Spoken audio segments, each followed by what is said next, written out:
बिस्मिल्लाहिर्रहमानिर्रहीम। अस्सलाम वालेकुम। Welcome back to my channel. कैसे हैं आप सब? उम्मीद है सब खैरियत से होंगे। आज आपके लिए लेकर आई हूँ बीफ यखनी पुलाव, जिसमें मैं कीमे का इस्तेमाल करूँगी। नॉर्मली बीफ यखनी पुलाव तो गोश्त के साथ बनाया जाता है, लेकिन मैं कीमे का इस्तेमाल कर रही हूँ। आप भी ज़रूर ट्राई करिएगा। शुरू करते हैं। आधा कप ऑयल शामिल करें कढ़ाई में। इसमें 1 अदद मीडियम साइज़ की प्याज स्लाइस करके डाल दें।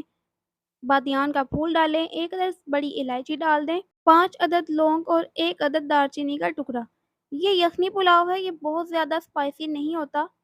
इसमें शामिल कर देंगे आधा चाय का चम्मच हल्दी का और आधा चाय का चम्मच ही लाल मिर्च का। इसमें प्याज को ज़्यादा ब्राउन नहीं करेंगे। अब इसमें अदरक और लहसुन का पेस्ट शामिल करेंगे 2 चम्मच और इसके साथ हम इसको भून लेंगे। प्याज को हमने ज़्यादा ब्राउन नहीं किया है।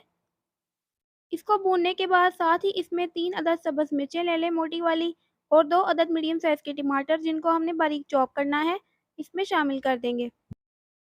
5 मिनट टमाटर को सॉफ्ट होने देंगे और अब इसमें मसाले शामिल करेंगे। इसमें 10 से 15 अदद मैंने काली मिर्च के साबुत दाने शामिल किए हैं। इसमें 2.5 चम्मच नमक शामिल करें, आप हस्बे ज़रूरत भी डाल सकते हैं।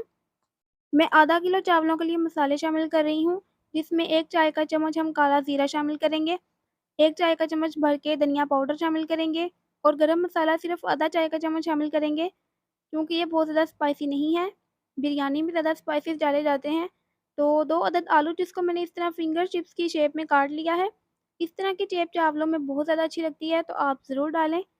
मिक्स करने के बाद इसमें मैंने आधा किलो बीफ कीमा शामिल किया है, जिसको मैंने सादे पानी के साथ बॉयल कर लिया था, अच्छे से प्रेशर लगाकर पका लिया था। ये मोटा कटा हुआ कीमा है, बारीक वाला कीमा नहीं है। और साथ ही इसमें थोड़ी-सी यखनी इसकी बच गई थी, वो भी इसमें शामिल कर दी। इसी यखनी के साथ अब हम आलू को गलने के लिए 15 मिनट के लिए कवर करके रख देंगे।